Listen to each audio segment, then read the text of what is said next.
Hello everyone. So ఇప్పుడు మనకు వచ్చేసేదంటే మనం దేంట్లో చూద్దామంటే ఇక్కడ మనకు వచ్చేదంటే గతిశాస్త్రంలో. సో ఇక్కడ ఏంటంటే కైనమాటిక్స్లో కనుక తీసుకుంటే ఏ క్వశ్చన్స్ ఉన్నాయి, వాటికి మనం ఆన్సర్స్ ఏ విధంగా గుర్తించాలి, వాటికి సంబంధించిన కాన్సెప్ట్ ఏందన్నది ఇప్పుడు మనం వన్ బై వన్ అనేది చూద్దాం. ఓకేనా? సో ఇక్కడ మనకు వచ్చేసేదంటే ఇక్కడ మనం ఫస్ట్ ఒక క్వశ్చన్ కనుక మనం పరిశీలిస్తే ఏమి ఇచ్చిండు సార్, ఇక్కడ క్వశ్చన్ కనుక మనం పరిశీలిస్తే ఏమి ఇచ్చిండు చూద్దాం. ఇక్కడ మనం చూసినట్లయితే ఇక్కడ మనకు వచ్చేసిందంటే మనకు ఇక్కడ ఏమిచ్చాడు సార్, ఇక్కడ most of the time so individual rain drop it the earth surface with constant velocities. First one so ఏంటంటే ప్రతిపాదన అనేది ఇచ్చేసిండు. చాలా సందర్భాల్లో వర్షపు చినుకులు భూమిని ఉపరితలాన్ని స్థిర వేగంతో తాకుతాయి అనేటువంటిది ఇచ్చేసిండు. నెక్స్ట్ వన్ అదేవిధంగా when and object falls through a so viscous fluid it attains constant terminal velocity after some time. అంటే కారణం ఏమి రీజన్ వచ్చేసిందంటే ఒక వస్తువు సిగ్నత కలిగినటువంటి ద్రవం గుండా పడుతున్నప్పుడు కొంత సమయం తర్వాత అది స్థిరమైన అంతిమ వేగాన్ని పొందుతుంది అని ఇచ్చిండు. అంటే ఇక్కడ మనం చూసేది ఏంటంటే ఎస్కేప్ వెలాసిటీ అంటే ఏంటిదనేది ఇక్కడ మనకు కావాలి. సో ఏంటంటే ఇక్కడ మనకు వచ్చేసిందంటే ఎస్కేప్ వెలాసిటీ ఇక్కడ మనం తీసుకుంటే బేసిక్గా విస్కాసిటీ వెలాసిటీ కాదు, విస్కాసిటీ అంటే ఇక్కడ మనం తీసుకోవాలి. ఎస్కేప్ వెలాసిటీ కాదు నాన్న, పలాయన వేగం కాదు. విస్కాసిటీ అంటే ఏందో కావాలి. అంటే సిగ్నత అంటే ఇక్కడ మనకు ఉందంటే వేరు అవరోధాల వల్ల ఏర్పడేటువంటి అంటే వేరు తరాలో అవరోధాల వల్ల ఏర్పడేటువంటి సో పరిమాణాన్ని మనం సిగ్నతగా మనం చెప్పుకోవచ్చు.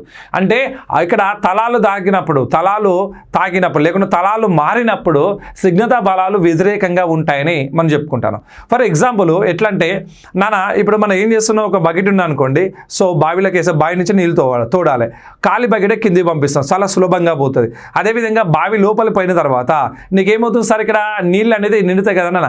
అప్పుడు చాలా కొంత లోపల పోయింది అనుకోండి, ఒక 5 మీటర్స్ లోపల పోయింది అనుకోండి, అప్పుడు బకెట్ని ఈ విధంగా తీసేటప్పుడు ఏంటంటే చాలా సులభంగా వస్తుంది. అదే వాటర్ సర్ఫేస్ కనుక పైకి వచ్చినప్పుడు అంటే నీటి ఉపరితలాన్ని పైకి వచ్చేటప్పుడు ఏంటంటే బకెట్ అనేది చాలా బరువుగా వస్తూ ఉంటుంది. అవునా కదా? అంటే ఏంటంటే సిగ్నతా బలాలు అంటే ఇక్కడ ఏంటంటే వేరు అవరోధాల వల్ల అంటే వేరు అవరోధాలలో ఏర్పడేటువంటి లేకుండా వేరు ఉపరితలంలో లేకుండా వేరు ప్రదేశాల్లో ఏర్పడేటువంటి కొంచెం పరిణామాన్ని మన సిగ్నతగా మనం చెప్పుకోవచ్చు అంతే. అంటే ఇక్కడ ఏమవుతుంది, చాలా సందర్భాల్లో వర్షపు చినుకులు భూమిని ఉపరితలాన్ని స్థిర వేగంతోనే తాకుతాయి అన్నాడు. ఓకే, ఇది ఒక అంటే చెప్పుకోదగ్గట్టునే ఉన్నది. ఇక నెక్స్ట్ వన్ వచ్చేసిందంటే ఇచ్చేసరికి ఇక్కడ మనకు వచ్చేసిందంటే సో ఒక వస్తువు సిగ్నత కలిగిన ద్రవం గుండా పడుతున్నప్పుడు కొంత సమయం తర్వాత ఆ స్థిరమైన అంతిమ వేగాన్ని పొందుతుంది. అది కరెక్ట్ అన్న. అంటే ఒక ద్రవం నుండి ఒక వస్తువు అనేది పడుతున్నప్పుడు సో ఏమవుతుంది సార్, దాని నుంచి వేరేంత వరకు ఏంటంటే ఇక్కడ మనకు వచ్చేసి సిగ్నత కలిగిన ద్రవం పడుతున్నప్పుడు కొంత సమయం తర్వాత అంటే దాని నుండి వేరేంత వరకు ఏంటంటే సో దాని వేగం ఒకే రకంగా ఉంటుంది. కానీ సో దాని నుండి ఏంటంటే ఇక్కడ మనకు వేరైన తర్వాత స్థిరమైన అంతిమ వేగాన్ని పొందుతుందని చెప్పుకుంటాం. అంతేగానా? సో అది మన నెక్స్ట్ వన్ అదే విధంగా దీని కారణంగానే ఇక్కడ మనకి ఏం చెప్పారు, చాలా సందర్భంలో వర్షపు చినుకులు భూమిని ఉపరితల స్థిర వేగంతో తాకుతాయి. అంతేగానా?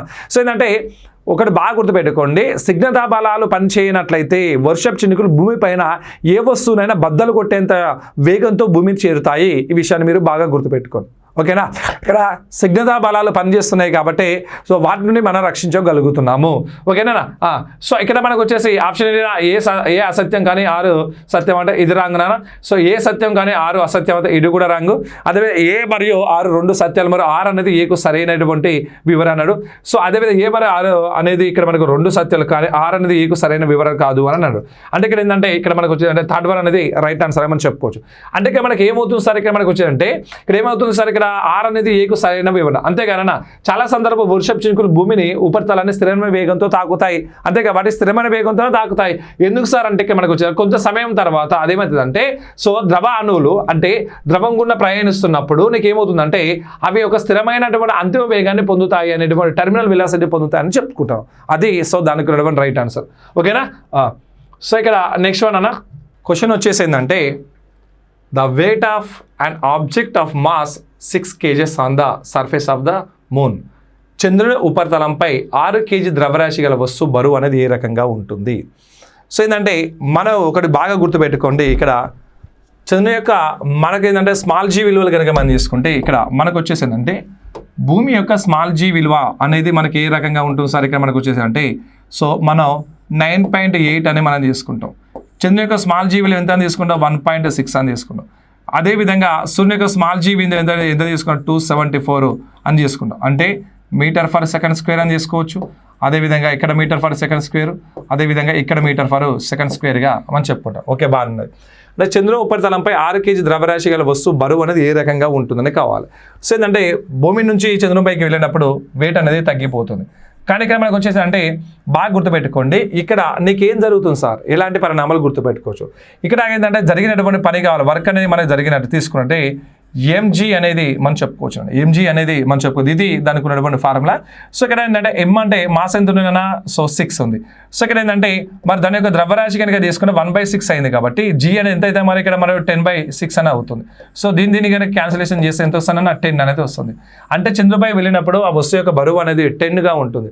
ఇక్కడ మన ఆప్షన్ కానీ చూసుకోవాలి, 6 న్యూటన్, 60 న్యూటన్, 10 న్యూటన్, 60 kgs అని. ఇక్కడ ఏంటంటే న్యూటన్ కేజెస్ అనేది ఈ రకంగా రెండు ఇచ్చి మరి దేనికి ప్రియారిటీ ఇవ్వాలి సార్, మరి ఏది రైట్ ఆన్సర్గా మనం చెప్పుకోవాలంటే మీరు గుర్తుపెట్టుకోండి, ద్రవ్యరాశిని మనకు బరువుకు ద్రవ్యరాశికి మన ప్రమాణాలు వచ్చి కేజీగా చెప్పినప్పుడు బరువుకు వచ్చేసింది అంటే మనం న్యూటన్గా చెప్పుకోవాలి.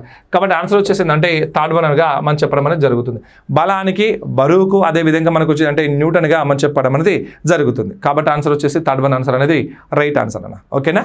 ఓకే, ఇప్పుడు మన నెక్స్ట్ క్వశ్చన్ గా నేను తీసుకుంటే which of the following is a constant when a bullet is fired into the block of the wood. అంటే ఒక బుల్లెట్ను చెక్క దిమ్మలోకి పేల్చినప్పుడు కింది వాటిలో ఏది నిత్యత్వముగా మనం చెప్పడం అనేది జరుగుతుంది. ఒక బుల్లెట్ని ఏం చేస్తున్నానని అక్కడ ఒక చెక్క దిమ్మలోకి దింపినప్పుడు దాని నిత్యత్వం ఏదిగా దేని లెక్క ఉంటుంది అనేది ఇక్కడ ఇచ్చినటువంటి క్వశ్చన్. ఓకేనా? సో ఏంటంటే మరి ఇలాంటి క్వశ్చన్లు వచ్చినప్పుడు ఇక్కడ మనకి ఏంటంటే రేఖీయ ద్రవ్య వేగం అంటే ఏందో కావాలి, నెక్స్ట్ అదేవిధంగా మనకు వచ్చేదంటే నిత్యత్వ నియమం అంటే ఏందో కావాలి. సో అదే అంటే వేగం అంటే ఇక్కడ మనకు వచ్చేసి వేగం అంటే ఇక్కడ మనం ఏమని చెప్పవచ్చు, స్థానభ్రంశం బై కాలంగా అని చెప్పుకోవచ్చు. ఇక్కడ స్థితిశక్తి అంటే ఇక్కడ మనం ఏమని చెప్పవచ్చు సార్, ఇక్కడ మనకు వచ్చే స్థితిశక్తి అంటే మనం ఏమని చెప్పవచ్చు సార్, ఇక్కడ మనకు వచ్చేసి అంటే సో P = mgh అని చెప్పుకోవచ్చు. అంటే స్థితి వల్ల కలిగేటువంటి శక్తి స్థితిశక్తి అంటారు. అదే కెనెటిక్ ఎనర్జీ అంటే మనం ఏమని చెప్పుకోవచ్చు, ఇక్కడ ఏంటంటే గతిశక్తిగా మనం చెప్పుకుంటాం.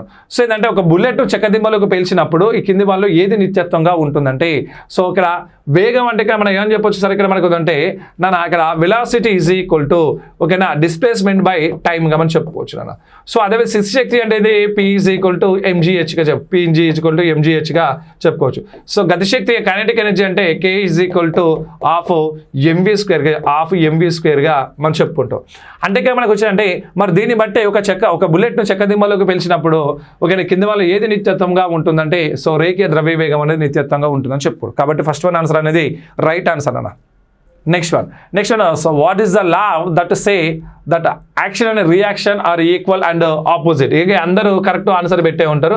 యాక్షన్ రియాక్షన్ అంటే చర్య ప్రతిచర్య సమానంగా ఉంటుంది, పరిమాణంలో సమానం కానీ దిశలు మాత్రం వ్యతిరేకంగా ఉంటాయి.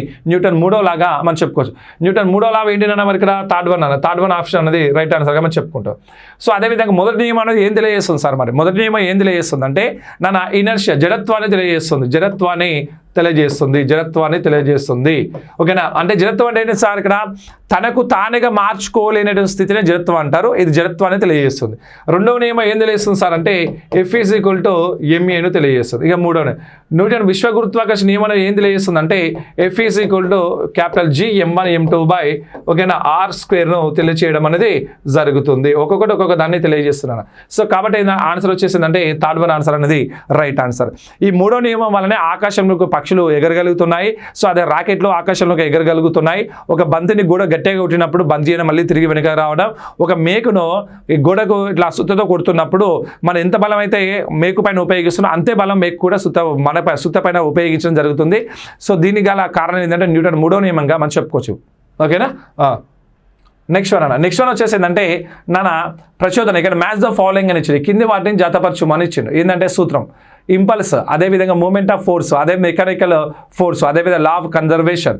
అంటే ఇక్కడ ఏంటంటే సో అంటే అటు సూత్రాలు ఇచ్చిండు, సో దానికి తగినటువంటి అటు సూత్రాలు ఇచ్చిండు, దానికి తగినటువంటి దాన్ని ఇక్కడ మనం ఎంచుకోవాలి. ఓకేనా? ఏంటంటే మనకు ఇలాంటి తెలియాలి అంటే ఇలాంటి మనం తెలుసుకోవాలి అంటే బాగా గుర్తుపెట్టు, ఇలాంటి మీరు తెలుసుకోవాలి అంటే ఒకటి కనుక మీరు బాగా గుర్తుపెట్టుకున్నట్టయితే ఇక్కడ మనకు దీని డెఫినేషన్ తెలవాలి, వాటి డెఫినేషన్ తెలవాలి, అంతే కదా. అంటే ఎట్లా సార్ ఏం కదా అంటే ప్రచోదనం అంటే ఇంపల్స్ అంటే ఏమిటి సార్ అంటే అత్యధిక బలాన్ని అతి తక్కువ కాలంలో ఉపయోగించడాన్ని ప్రచోదనం అంటారు.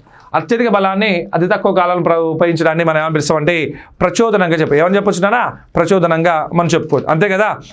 మరి అలాంటప్పుడు ఇక్కడ మనం తీసుకుంటే మరి ఏంటి సార్ బలభ్రామకం అంటే బలభ్రామకం అంటే ఏంటి సార్ ఇక్కడ ఒక వస్తువుపై కలిగజేసేటువంటి కొంత ఒత్తిడి అనేది ఆ వస్తువు పైన పనిచేసేటువంటి దానికి ఎల్లప్పుడూ కూడా సమానంగా ఉంటుందని తెలియజేసేది అది నాన్న. మరి అలాంటప్పుడు ఇక్కడ మనకు వచ్చేసింది అంటే మరి దీనికి ఉన్నటువంటి ఆన్సర్ ఏంటి సార్ ఓకేనా అంటే మరి యాంత్రిక శక్తి అంటే ఒక వస్తువు స్థితి లేదా గతిశక్తుల ముద్రని యాంత్రిక శక్తిగా చెప్పుకోవచ్చు. సో అదే విధంగా మనకు వచ్చేసింది అంటే ఒక్కొక్క దానికి ఏముంటుందని అడిగించినటువంటి క్వశ్చన్ అన్న. సో ఇక్కడ ఏంటంటే మరి దీన్ని కనుక మనం పరిశీలించినట్టయితే మనం ఏం చెప్పొచ్చు సార్ ఇక్కడ మన ఇంపల్స్ అంటే అత్యధిక బలాన్ని అతి తక్కువ కాలంలో ఉపయోగించడానికి బెస్ట్ ఎగ్జాంపుల్గా మనం ఏం చెప్పొచ్చు అంటే బంతిని బ్యాట్తో కొట్టుట అనేది సో దీనికి బెస్ట్ ఎగ్జాంపుల్ చెప్పొచ్చు. సో అదేవిధంగా బలభ్రామకాన్ని తీసుకున్న చేతి పంపు పనిచేయటం అనేది బలభ్రామకంగా చెప్పొచ్చు. సో అదేవిధంగా యాంత్రిక శాస్త్రం అంటే గ్రహాల నియమం అనేది యాంత్రిక శాస్త్రం గురించి తెలియజేస్తుంది. కృణీయ ద్రవ్యవేగం ప్రకారం ఇక్కడ మనకు వచ్చేసింది అంటే ఏంటి సార్ ఇక్కడ మనకు ఒక ఎగిరే పక్షి ద్రవ్యవేగ నిత్యత నియమాన్ని తెలియజేయడం జరుగుతుంది. సో కాబట్టి ఏంటంటే ఏ అనేది వచ్చేసి 3 నానా, సో బి అనేది వచ్చేసింది అంటే 1 నానా, అదేవిధంగా సి అనేది వచ్చేసింది అంటే 2 నానా, అదే డి అనేది వచ్చేసింది అంటే 4 3 1 2 4 3 1 2 4 ఇక్కడ 3 ఇక్కడ 3 ఇక్కడ ఉంది 1 ఎక్కడ ఉంది ఇది నానా. సో సెకండ్ వన్ ఆన్సర్ అనేది రైట్ ఆన్సర్.